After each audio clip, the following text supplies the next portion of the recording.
Okay, this should probably go without saying, but all of the fart and poop jokes are gone, right? So you don't get a shot of an anus from a giant creature farting in Jar Jar's face, and you don't get him stepping in a giant pile of poo as he's walking through Tatooine. So without saying, that stuff had to come out.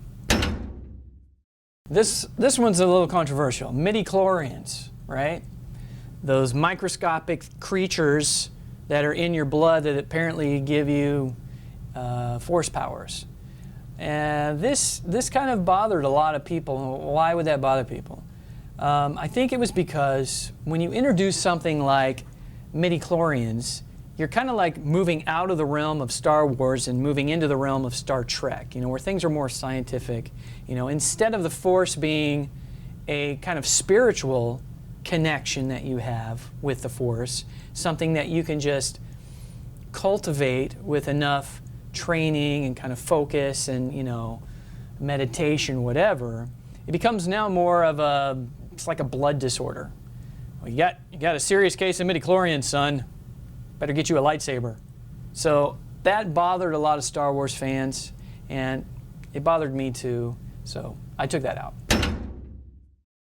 All right, let's talk a little bit about Anakin's Immaculate Conception. And yes, I realize it's not a true Immaculate Conception because it wasn't a deity that came down and impregnated Shmi. It was midichlorians that impregnated Shmi somehow. Somehow infected her ovaries and fertilized her egg and became Anakin. But that is just such a ham-fisted attempt to draw a parallel from a Christ-like figure and turn that into Anakin that it really turned off a lot of people. So that's why I took it out. Now, I had somebody get really upset in the comments and said that the reason I took it out is because I was a horrible atheist and I hated Jesus, and so that's why I took it out. That is patently absurd, but thank you for coming in and commenting because it gave me a good laugh.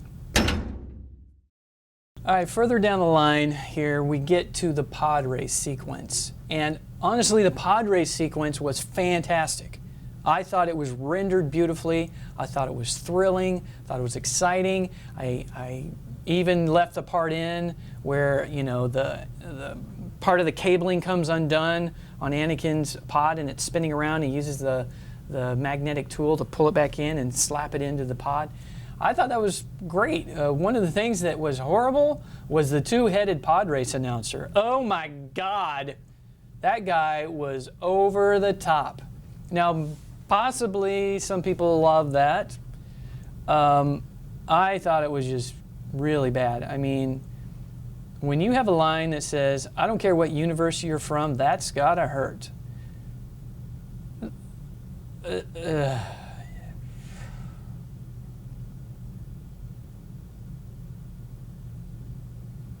need a second. The last big thing to get cut out of the film was Padme and her posse's attempt to go get the Viceroy. The most important thing was not to capture the Viceroy. The most important thing was for them to blow up the droid ship, because if the droid control ship goes down, all the droids went dead, and now you'll have a pretty easy time getting the Viceroy. I guess they wanted to have a scene with grapple hook guns.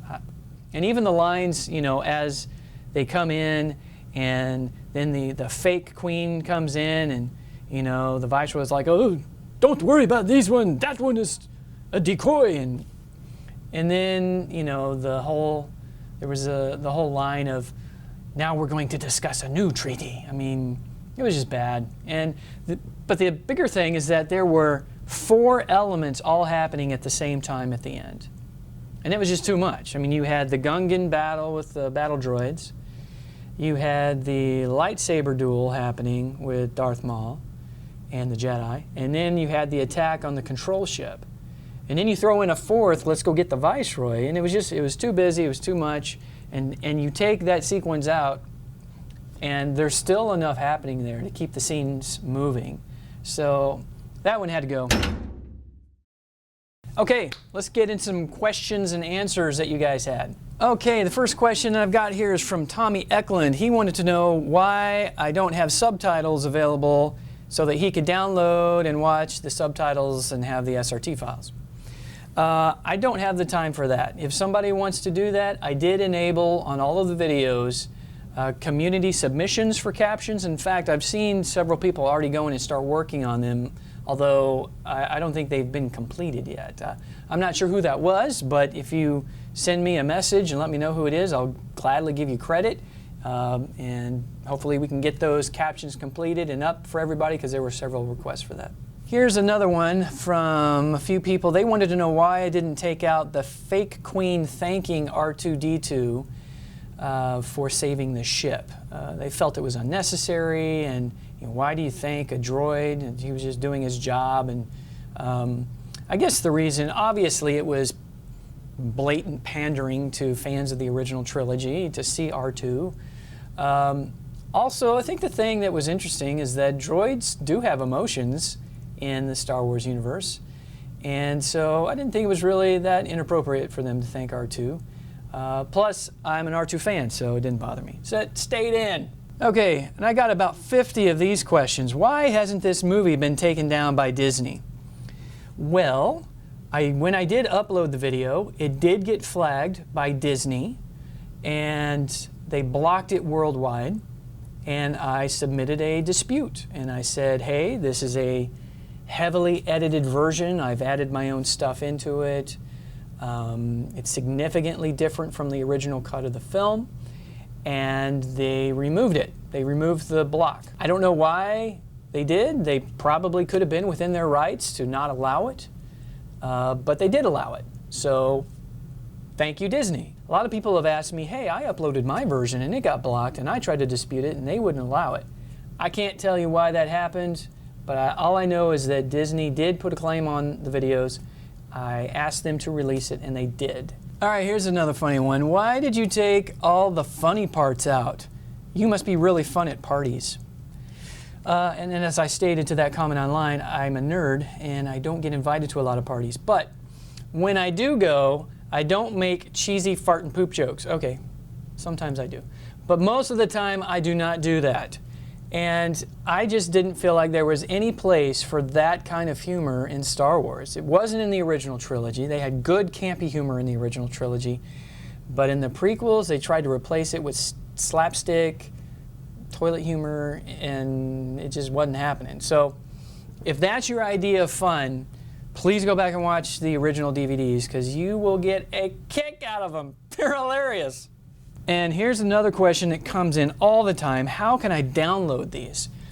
I don't know, and I'm not sure how legal that is, and I'm not encouraging anybody to do that, because specifically because Disney has allowed these to be on my channel, to be viewed on YouTube. I'm not going to encourage anyone to download them so that they don't have to go to YouTube. I want you to go to YouTube. I want Disney and Sony and the people who own copyrights to get monetization for this work. I don't want the monetization. I want them to have it. It was their work. I just kind of tweaked it. And so I'm not going to encourage anyone to pirate. So because of that, I'm not going to put it on BitTorrent. I'm not going to put it on any file downloading sites. I'm only going to keep it on YouTube. Now, that doesn't mean somebody else might have already done that. I don't know. I don't go on to BitTorrent, so I couldn't tell you. All right, last question, and I get a lot, is when are you going to do anti-cheese versions of the original trilogy? Well, funny you should ask, because I'm actually working on those right now. Not sure when I'm going to release them, probably sometime in the next few months. And I'm not really sure, though, how much I can tweak, because I didn't have a ton of issues with the original trilogy. There was a few things here or there that I didn't like and maybe would have done differently or taken things out. But it probably wouldn't have been that many cuts. It certainly wouldn't have been the amount of stuff I took out of Phantom Menace. It might be a few lines here or there, a few things that I fixed. I think more than anything, maybe people are referring to the stuff that was added in with the special editions. If that's the case, I want to encourage you to go try to look up and find Harmy's despecialized editions. He did a lot of work to kind of restore the original theatrical releases of the original trilogy, and you should go check out his stuff if you can find it. I am working on a cut though that's kind of based off the special editions, but taking out a lot of the cheesy parts of the special edition changes, because not everything that was added was bad. I really enjoyed a lot of the new, like, spaceship special effects and things like that, and kind of the color corrections and changes there. So keep your eyes on my channel. You'll see something probably here very shortly. Well, that's it, guys. Thank you for watching the commentary video. I hope it was informative. If you have additional questions, please comment below, and I'll try to stay engaged with you that way. And keep your eyes out for a commentary video for Attack of the Clones. That one's going to be interesting. And then also Revenge of the Sith. Woo! Boy, got a lot of people mad at me for changes I made in Revenge of the Sith. So stick around for that one. It's going to be awesome. Lastly, just remember that everything that I've done in these films I made to suit my personal tastes. Your mileage may vary. Bye.